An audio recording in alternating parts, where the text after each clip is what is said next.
వచ్చిందని చెప్పేసి సాక్ష్యాలు ఇచ్చారు. మరి మీ యొక్క అభిప్రాయం ఎలా ఉన్నాయో? 3 దినాల్లో 2 రోజులు వచ్చారంటే చాలా సంతోషం.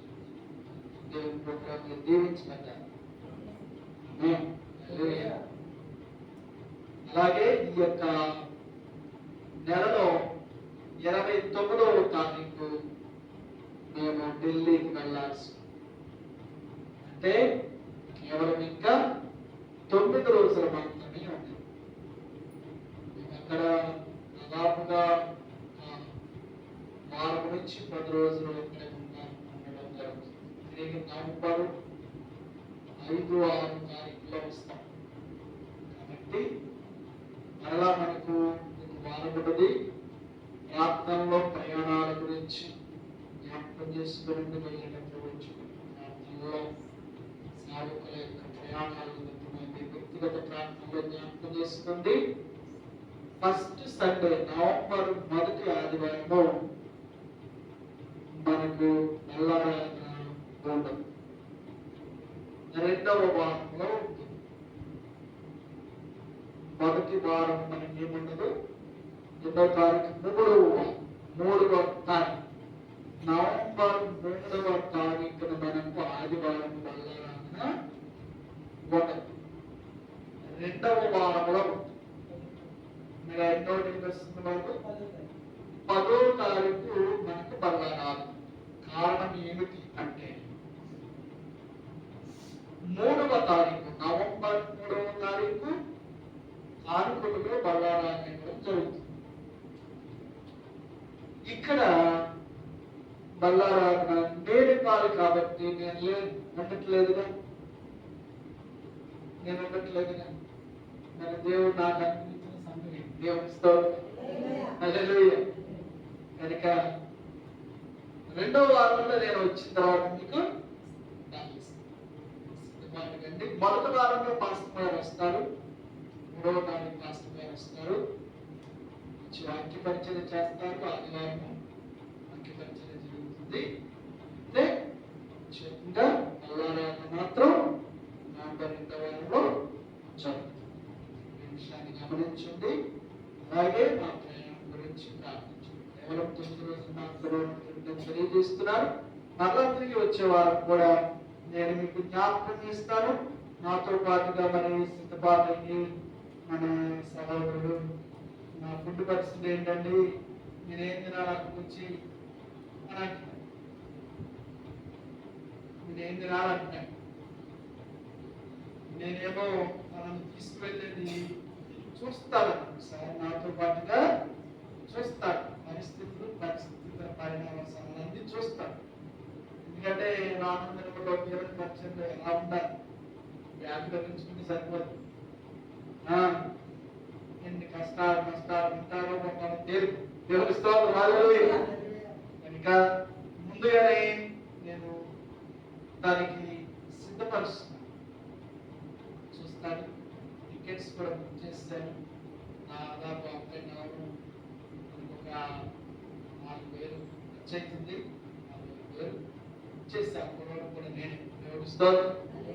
ఎందుకంటే తనని తీసుకువెళ్ళి చూపించాలి. ఎంతో సహకరిస్తున్నాను ప్రోత్సాహంగా విషయంలో. కనుక తనని ప్రోత్సహించడం ఢిల్లీ ఆ పరిసర ప్రాంతాలు భాష అన్ని మారిపోతాయి కదా. మరి వెళ్ళిన తర్వాత భోజనం అంతా కూడా వేరే రొట్టెలు తినాలి. మరి ఇంకంటే శనగల కోపం, మనకులాగా బెండకాయలు, దొండకాయలు, బీరకాయలు, దోసకాయలు అన్ని శనగలు, రాజమాలు, అన్ని పప్పులు అన్ని ఏ కోపం గడ్డిలాగంటుందంట. అయినా సరే దేవుని కొరకు దేవుడితో మాస్టర్ ఏంటంటే ఆయన ఒకరు ఆడించంటే ఇంకోటి ఆడించాలంటే ఏదో తప్పని బతకడానికి తినాలి. ఎందుకు తీసుకువెళ్తున్నాను అంటే కనుక పరిచయం చూడాలి. దేవుడి యొక్క పరిచయంలో వారి వరకు పనులు చేసుకుంటాడు అని పనులు ఎప్పుడు ఉంటాయి. మన 4 రోజులు 2 నెలలు 3 నెలలు పని మానేశాడు. దగ్గర 5, 4 నెలలు 5 నెలలు మళ్ళా చుట్టూ పని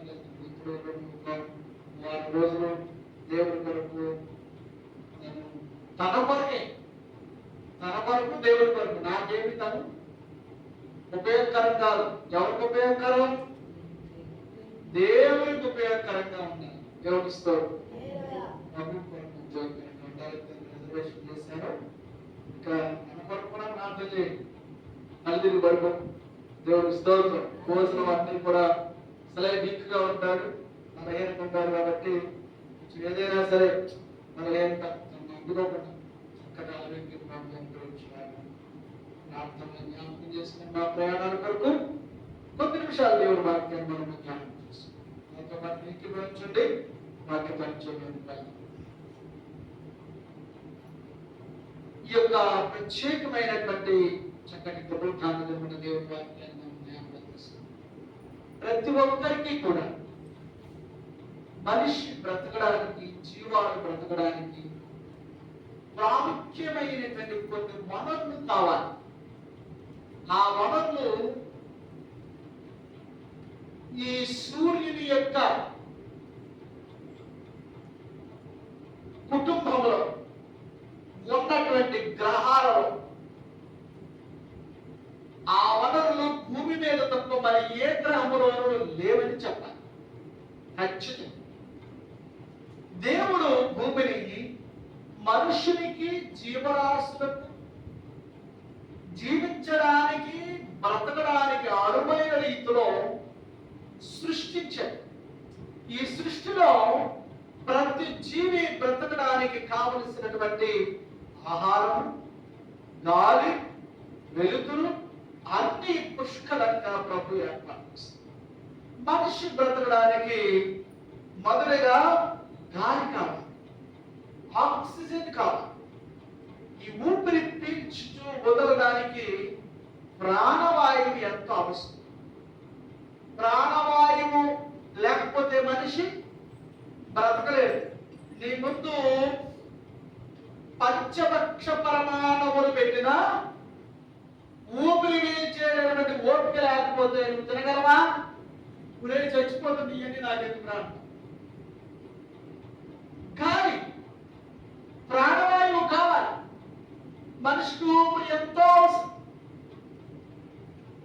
అలాగే ఆత్మీయ జీవితంలో బ్రతకడానికి, అనగా దేవుని యొక్క కృపతో కూడినటువంటి బ్రతకడానికి, దేవుని యొక్క కాపుదల కావాలి అంటే, మన లోపల ఉన్నటువంటి ఆ ప్రాణము నిలబడాలి అంటే మనకు ప్రార్థన కావాలి. దేవుని స్తోత్రం. శరీరమునకు ఏం కావాలి?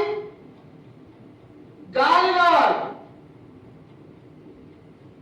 ఆత్మకి ఏం కావాలి? ప్రార్థన కావాలి. మంచి బాగా శరీరం పెంచుకున్నాం అనుకోండి, నీ శరీరం పుష్టిగా ఉంటుంది. గాలి పీల్చుకుని నీవు ఆరోగ్యాన్ని, భోజనాన్ని తీసుకుంటూ ఆరోగ్యంతో ఉంటావు. మరి లోపల ఉన్న ప్రాణ పరిస్థితి ఏమిటి? దానికి ఏ భోజనం పెట్టాలి? దానికి ప్రార్థననే భోజనం పెట్టాలి. దేవుని స్తోత్రం. దేవునితో సహవాసం కలిగి ఉండాలి. దేవాది దేవుడు ఆదాముతో అంటాడు, ఆదామా నీవు నాతో సహవాసం చేస్తూ ఉంటేనే బ్రతుకుతావు, నా ఆజ్ఞలు అనుసరించి నడిస్తేనే బ్రతుకుతావు. నీవు నా ఆజ్ఞను మీరినప్పుడు, నాతో సహవాసం ఊరినప్పుడు నిశ్చయముగా నీవు చచ్చిపోతావు. అంటే లోపల ఆత్మీయంగా ఏమైపోతాడు? చనిపోతాడు. తనలో ఉన్నటువంటి ఆత్మీయ జీవితం చచ్చిపోతుంది. తన మంచిని పెంచుకోలేడు. అంతరాత్మ చనిపోతుంది. ప్రతి ఒక్కరికి కూడా అంతరాత్మ ఉంటుంది. అది మంచిగా చెప్తుంది. కరుణ వ్యక్తిన బందిపోటు దొంగ కూడా మంచిగా చెప్తుంది. యేసుక్రీస్తు వారి యొక్క కల్వరి శిలువలో అటు ఇటు కూడా కుడి ఎడమ పక్కన ఉన్నటువంటి దొంగలకి మనసు ఉంది. వారిలో ఒకరు ఉంటారు కదా, నీవు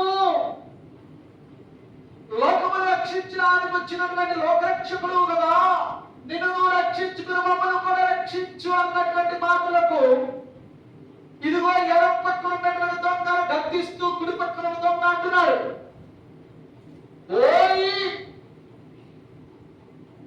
నీకు నాకు ఈ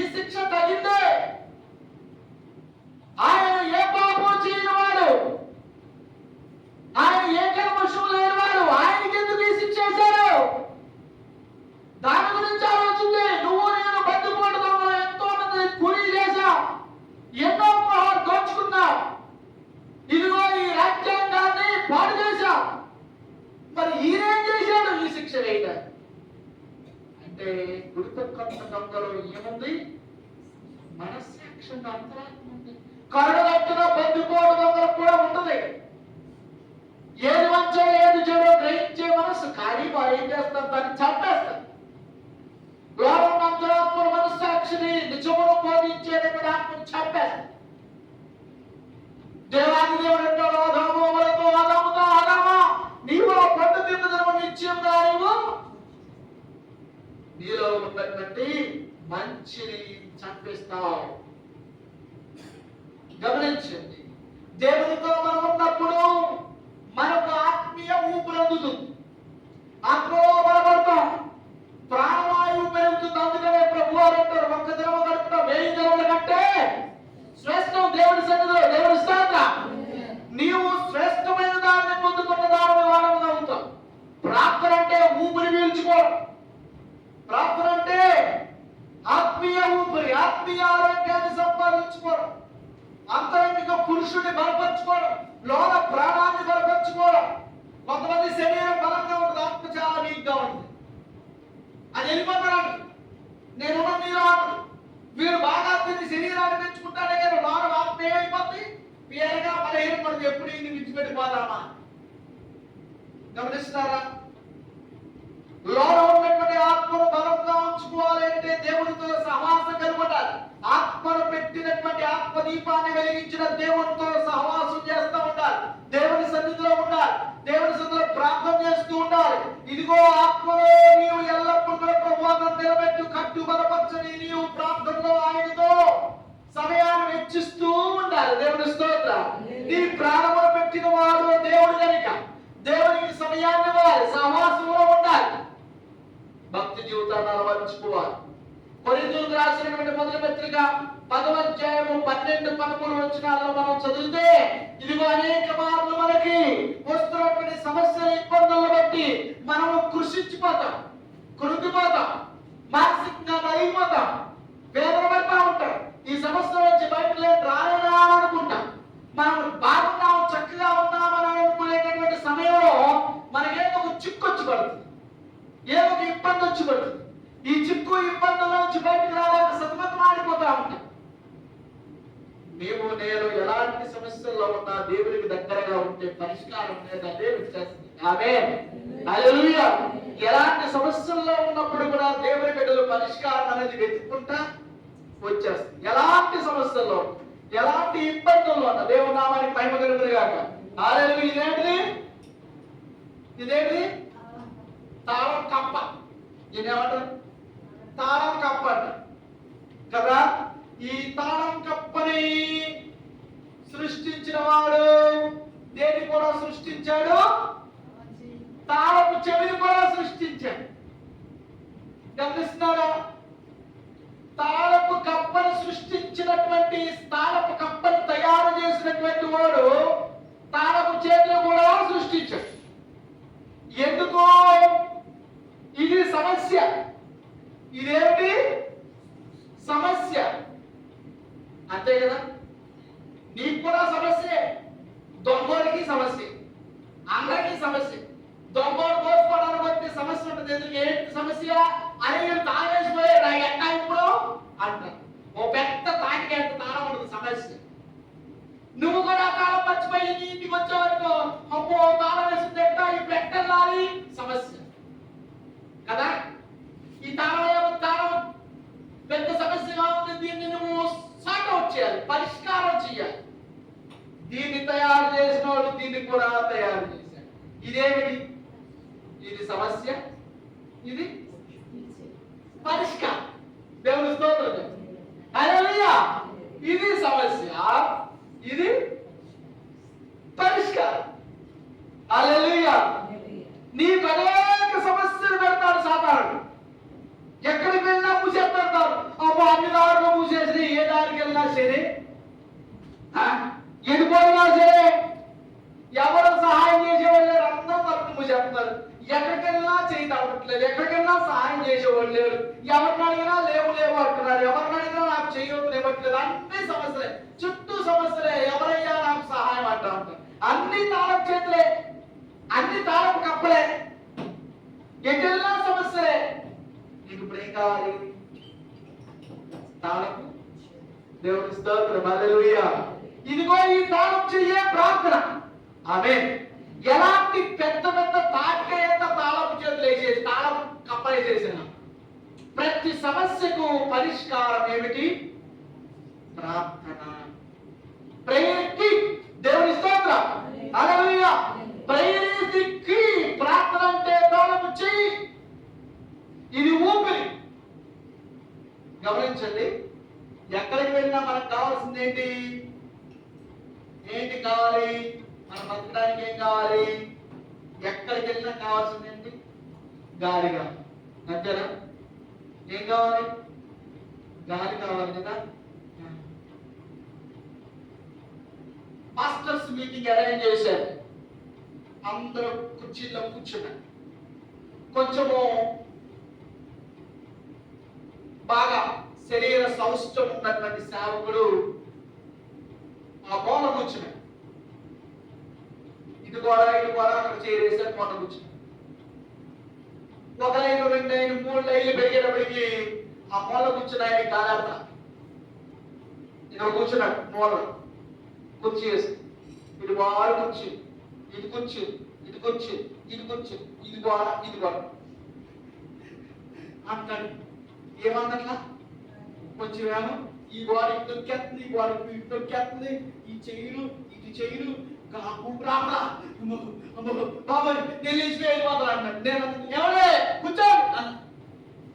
కూర్చొని ఎక్కడ వెళ్తున్నాడు? అమ్మో నేను కూర్చొని నేను లేచి వెళ్ళిపోతున్నాను. ఎక్కడికి వెళ్తున్నాను అంటే అమ్మో నేను బయటకు వెళ్ళిపోతున్నాను. ఎలా సచివారు ఎక్కడ ఎక్కడ ఏమన్నట్లా?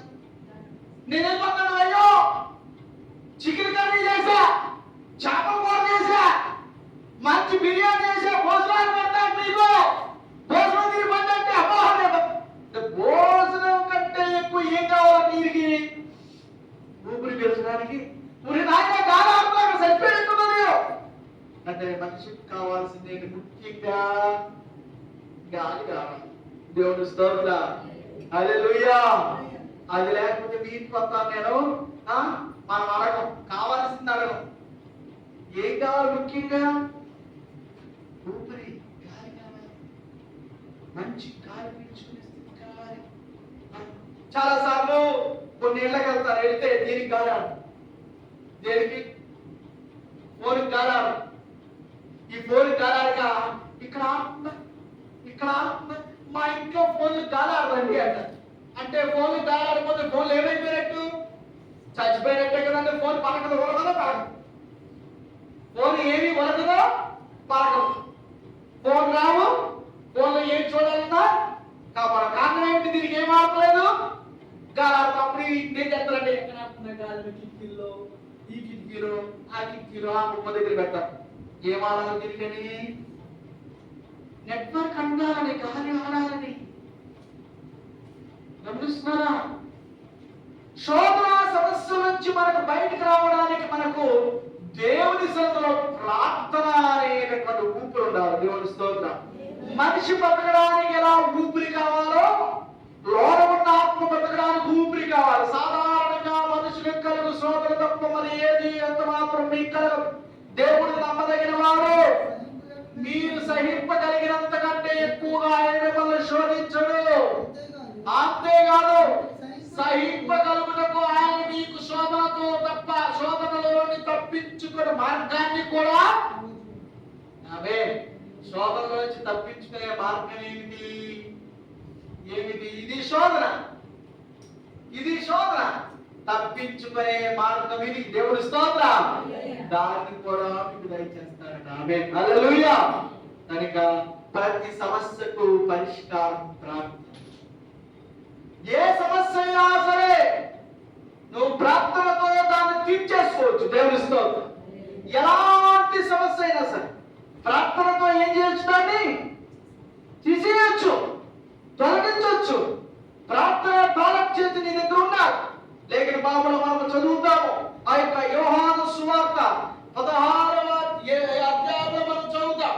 ఆ యొక్క మాటలు యేసుక్రీస్తు వారు అంటారు, ఇదిగో పేతురు, ఈ బండ మీద నా సంఘమును కట్టుదును, పాతాళం యొక్క ద్వారములు దాని ఎదుట నిలవజాలమని యేసు ప్రభువు చెప్తారు. చేసినటువంటి సంఘం. దేవుని స్తోత్రం. యేసు క్రీస్తు వారు ఏర్పాటు చేసినటువంటి సంఘము ముందు పాతాళపు ద్వారములు నిలవడే. హల్లెలూయా. పాతాళపు ద్వారములు నిలవకుండా చేసే గొప్ప సంఘాన్ని ప్రభు వారి కర్తారని తెలియజేస్తూ ఉన్నారు. ఆయన సంఘం ముందు మత్తయి సువార్త 16:18 మరియు నీవు పేతురువు, ఈ బండ మీద నా సంఘమును కట్టుదును, పాతాళలోక ద్వారములు దాని ఎదుట గమనిస్తాం. 19 పరలోక రాజ్యము యొక్క తాళపు చేతులు నేను నీకు, నీవు ఏది తెరుస్తావో అది తెరవబడును, నీవేది బంధిస్తావో అది బంధించు. పరలోక రాజ్యపు తాళపు చేతులు అంటే ఏంటి? ప్రార్థన. దేవుని స్తోత్రం. ప్రార్థన మన ఆత్మీయ జీవితానికి ఊపిరి వంటి. నువ్వు ఎప్పుడైతే ప్రార్థన భావిస్తావో లోనందని ఆత్మీయ పురుషుడు ఏమైపోతాడు? చచ్చిపోతాడు. నేను ఊపిరి పీల్చుకొని ఆపేసాం అనుకోండి, ఏమైపోతాడు? చనిపోతాడు. అలాగే ఆత్మీయ పురుషుడికి లోనున్నటువంటి అంతరాత్మకు ఏం కావాలి? ప్రార్థన కావాలి. దేవుడికి దగ్గరగా ఉండాలి, ఆయన సన్నిధికి సమీపంగా ఉండాలి. ఒకవేళ ఆయన సన్నిధికి సమీపస్తుడిగా ఉండడానికి నువ్వు దూరం అయిపోతే, ఆయన యొక్క ప్రార్థనకు నువ్వు దూరం అయిపోతే ఆత్మీయంగా ఏమైపోతావు? చనిపోతావు. నిశ్చయముగా నువ్వు ఖచ్చితంగా దేవుని సహవాసాన్ని కోల్పోయినటువంటి ఆదాము అవ్వలు ఏదైనా తోటలో నుంచి తోసివేయబడ్డారు. వారు దేవుని యొక్క సహవాసాన్ని కోల్పోయారు, దేవుని యొక్క కృపను కోల్పోయారు. వారు శారీరకంగా ఆత్మీయంగా మరణానికి దగ్గరైపోయారు. లేక బాబులో మనం చదువుతాం చూడండి. మత్తయి సువార్త 26వ అధ్యాయము 41వ వచనాన్ని చదివితే, మత్తయి సువార్త 26వ అధ్యాయం 41వ వచనం, మెలకువ కలిగి శోధనలో పడకుండా మెలకువగా ఉండి, దేవుని స్తోత్రం, శోధనలో పడకుండా మెలకువ కలిగి. మనం నిద్రపోతున్నా మన గుర్తు పరిస్థితి చేస్తాను. ఏం చేస్తాం? గొడవ పడతాం. మనం నిద్రపోతున్నా గాలి పిలుస్తాను, మనం తింటున్నా గాలి పిలుస్తానండి, నడుస్తున్నా గాలి పిలుస్తానండి, ఎవరన్నా తిన్నా గాలి దాని పని చేస్తాను, గాలి వేస్తున్నా గాలి పిలుస్తూనే ఉంటా. ఊపిరి పని ఊపిరి చేస్తాను. అలాగే మెలకువ కలిగి ఎప్పటికప్పుడు ఏం చేస్తా ఉన్నాను? ప్రార్థన చేస్తా ఉన్నాను. దేవుని స్తోత్రం. హల్లెలూయా. మెలకువ కలిగి ప్రార్థన చేస్తా ఉన్నాను. శుక్రవారం చాలా చక్కటి ఆలోచించారు. అందరూ ప్రార్థన చేయాలి. నాకు రాదు, నేను చేసి నాకు చక్కదంటే కుదరదు. దేవుని స్తోత్రం. అమ్మ అయ్యగారు ప్రార్థన చేపిస్తున్నారు అని చెప్పేసి మానేస్తే కూడా కుదరదు. దేవుని స్తోత్రం. ఖచ్చితంగా ఇంటికి వచ్చి అమ్మ ప్రార్థన చేస్తుందంటే దేవుని స్తోత్రం. హల్లెలూయా. నేను కాలేజీలో చదువుకున్నప్పుడు రోజుకు ఒకటి ప్రార్థన చేయాలన్నమాట. పొద్దున్నే టీచర్ గారు మన సార్ రాకముందే ప్రార్థన చేయాలి. రోజుకు ఒకటి ప్రార్థన చేయాలి. నాకు ప్రార్థన రాదు. వచ్చు ప్రార్థన కానీ ఇంగ్లీష్ లో చేయకు రాదు. ఇంగ్లీష్ రాదుగా. కాలేజీలో కొత్తగా జాయిన్ అయ్యాను, తెలుగే, ఇంగ్లీష్ రాదు. మరి అందరూ కూడా బర్మా వాళ్ళు, చైనా వాళ్ళు, నేపాల్ వాళ్ళు, అమెరికా వాళ్ళు, ఇంగ్లాండ్ వాళ్ళు, వీళ్ళందరూ ఉన్నారు, సింగపూర్ వాళ్ళు. మరి అక్కడ ఇంగ్లీష్ లోనే చేయాలి. ఏం చేయాలి మరి? నాకు ప్రార్థన ఇస్తారేమో భయం వేసింది. ఎందుకంటే శాంతంగా ఇంగ్లీష్ లో ప్రార్థన చేయాలి.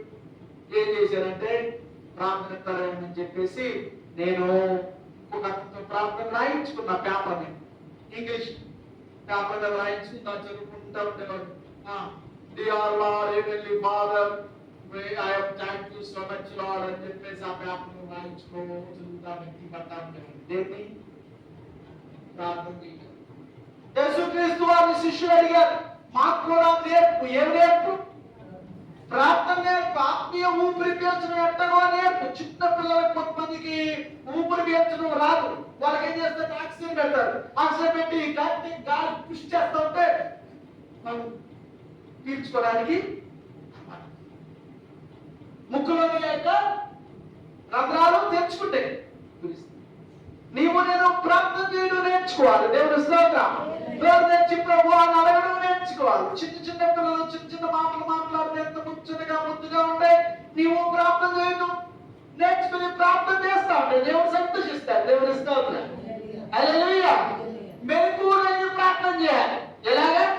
మెలకువగా నమ్మో శుక్రవారం వచ్చేస్తుంది, ప్రార్థన వెళ్ళిపోతే బాగోదు, వెళ్ళిన తర్వాత ప్రార్థన చేయకపోతే బాగోదు. ప్రార్థన వెళ్ళిపోతే బాగోదు, వెళ్ళిన తర్వాత ఏం చేయాలి? మళ్ళా ప్రార్థన చేయకపోతే బాగోదు.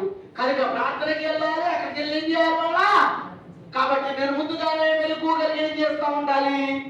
దేవుని స్తోత్రం. ప్రార్థన అంటే ఊపిరి. నీవు ఆత్మీయ ఊపిరి పీల్చుకున్నాడు. మెలకువ కలిగి ప్రార్థన చేయండి. ఎందుకు చేయాలి? శోధనలో పడకుండా. దేవుని స్తోత్రం. మీరు శోధనలో పడకుండా మెలకువ కలిగి ఏం చేస్తూ ఉండండి అనగా శోధకుడు మిమ్మల్ని చంపేయకుండా. లేక బాబులో పేతురు రాసినటువంటి 5వ అధ్యాయంలో మనం చదువుతాం. మీ విరోధి అయిన అపవాది ఎవరిని బ్రిగులాని గర్జించు సింహం వలె తిరుగుతున్నాడు. వాడు తిరుగుతున్నారు కాబట్టి నిన్ను మింగేయడానికి, నిన్ను పాడు చేయడానికి, నువ్వు వాడిని గెలవాలంటే ఏం చేయాలి? మెలకువ కలిగి వాడి నుంచి తప్పించుకోవాలి. నువ్వు మెలకువ తెచ్చుకో. ప్రభువానికి స్తోత్రాలు. నన్ను కాపాడు, నా కుటుంబాన్ని సంరక్షించు, నీ యొక్క నన్ను బలపరచు, నీ సన్నిధికి దగ్గరగా వచ్చు. నీవెప్పుడు కూడా ప్రభువును స్తుతిస్తూ ప్రార్థిస్తూ ఉండాలి. అది నీకు ఆత్మీయ ఊపిరి. దాన్ని మర్చిపోకూడదు. మర్చిపోయి దేవుని చచ్చిపోతావు. ప్రార్థన మారితే దేవునికి దేవుని సన్నిధికి దగ్గరగా ఉండాలి. శోధన నుంచి నువ్వు తప్పించుకో. కనుక నీవేం చేయాలి? ప్రార్థించు. మత్తయి సువార్త 8వ అధ్యాయం 2-3 వచనాల్లో మనం చూద్దాం. ప్రార్థన అంటే ఏమిటి? దేవుని అడగడమే. దేవుని స్తోత్రం. ప్రార్థన అంటే ఏమిటి? దేవునితో మాట్లాడటమే కదా. వాస్తవికంతో మాట్లాడడానికి సమయాన్ని ఇచ్చిస్తాం, గడిపేస్తాం కదా. ఎవరెవరితోనో సమయాన్ని తెలిసిన వాళ్ళతో తెలియని వాళ్ళతో మాట్లాడుతూనే ఉంటాం కదా. కాసేపు రోజు ఒక గంట దేవునితో మాట్లాడితే ఏమైంది? మాట్లాడటం అడగడమే కదా. నీకు కావాల్సిన అడగడమే కదా. ప్రార్థన అంటే ఏదో శాఖలా ఒక గంపడు బట్టలు వేసి ఉతకడమా? ప్రార్థన అంటే 100 మందికి అన్నాలు అడగడమా? ప్రార్థన అంటే ఒక టెక్నిస్ట్ వాయించడమా? ప్రార్థన అంటే ఒక 2-3 కిలోమీటర్లు నడవడమా? ప్రార్థన అంటే నీవేమేమన్నా బరువు మోగాడా? నువ్వేమో మొయ్యలేనటువంటి భార్య నీవేమో మోగాడా? ప్రార్థన అంటే దేవునితో మాట్లాడటమే కదా. దేవునికి నీకు కావలసినది చెప్పుకోవడమే కదా. నీ అవసరం గురించి అడగడమే కదా. ఇది కష్టమైపోతుంది. నీవు బ్రతకడానికే కదా, నీ ఇబ్బందులు పోవడానికే కదా, నీ సమస్యలు పోవడానికే కదా, నీ బిడ్డల జీవితాలు బాగుండడానికే కదా, నీ కుటుంబం వస్తే సరవడానికే కదా, నీ అప్పులు తీర్చడానికే కదా, నీ బిడ్డలకు చక్కటి యొక్క అల్లుళ్ళు, కోడళ్ళు, కొడుకులు, కూతుర్లు కావాలనే కదా. దేవుడి స్తోత్రం. హల్లెలూయా. దాని గురించి నువ్వు చేయాల్సిందేమిటి? దేవుని అడగాలి. నీ యొక్క బలహీనత గురించి అడగాలి, నీ భర్త గురించి, భార్య గురించి అడగాలి, నీ బిడ్డల గురించి అడగాలి. ప్రభువా నా యొక్క సమస్యలు తొలగించు, సరిచే, సాటవచ్చే, పరిష్కారం ఇవ్వు. ప్రార్థన అంటే ఏమిటి? ప్రతి సమస్యకి పరిష్కారం, ప్రతి సమస్య నుంచి విడుదల చేసేది, ఊపిరి బ్రతికించే. ఒక కుష్ఠరోగి యేసుక్రీస్తు వారి యొద్దకు వచ్చాడు. వచ్చంటున్నాడు కదా. చదువున్న మాటని ఈ మత్తయి సువార్త 8వ అధ్యాయం 2-3 వచనాలు చూడు. ఒక కుష్ఠరోగి యేసు ప్రభు దగ్గరికి వచ్చి అంటున్నాడు, ఆయనకు మొక్కి, ప్రభువా నీకు ఇష్టమైతే నన్ను శుద్ధిగా చేయగలవని ఆయన.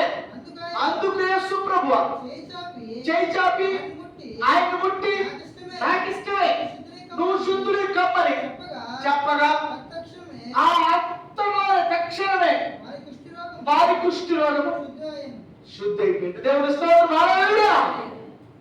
ఎంతసేపు పట్టింది? 100 మంది అడగడానికే చాలా రోజులు. నాకు ప్రార్థన రాదంటే అంటారు. ఇదేదో పెద్ద ఇష్యూ, గొప్ప మండలం లేపినంత గురువైన కూర్చుంటారంతే. ఎన్ని సంవత్సరాల నుంచి ప్రార్థనకి వెళ్తున్నారో చెప్పమంటే చెప్తాను. ప్రార్థన చేయమంటే నువ్వు చేయాలి. అమ్మా ప్రార్థన చేయంటే ఫస్ట్ గా నా మీదే పెడతాడు ఎప్పుడు దృష్టి, నాకే చెప్తాడు. అందుకని నీ మధ్యాహ్నం కూర్చోండి. ఆ వెనకాల ప్రార్థన చేయమంటే మన మధ్యలో కూర్చున్నారు, ఆ మధ్యలో ప్రార్థన చేయడం ముందు కూర్చున్నారు, ముందు ప్రార్థన చేయడం మారారు. ఏంటంటే ప్రార్థన చేయండి. ఇదే సమస్య. ఒక కుష్ఠరోగి యేసు ప్రభు దగ్గరికి వచ్చాడు. యేసు ప్రభు దగ్గరికి వచ్చి అంటాడు, అయ్యా తనకు మొక్కి తనకు పాదాకి నమస్కారం చేసి, నాకు బలహీన కుష్ఠరోగం ఏ మందులతో పోదు, ఈ కుష్ఠరోగంతో నేనే తెచ్చుకోవాలి అంటే నీకు ఇష్టమైంది. ఇఫ్ యూ విల్స్ నీకు ఇష్టమైంది దేవుని స్తోత్రం, నన్ను శుద్ధించి ప్రార్థన చేసి, నాకున్నటువంటి కుష్ఠరోగము గొప్ప సమస్య, పెద్ద తాళపు కప్పవండి. అది నన్ను లాక్ చేసేసి, అది నన్ను బంధించేసి, బంధించేసింది ఈ సమస్య.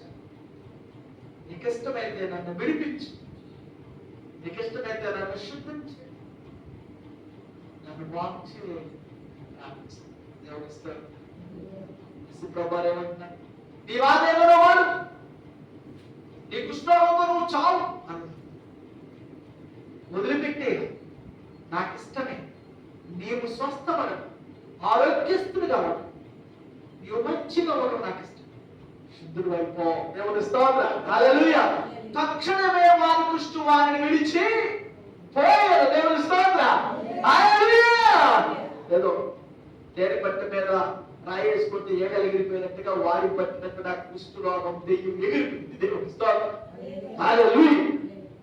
గమనిస్తున్నారా ఎలా పోయింది? ఆయింట్మెంట్ రాసుకుంటేనా, పసర్లు పూసుకుంటేనా, కడుపులో మందులు వేసుకుంటేనా, మరి ఎలా పోయింది?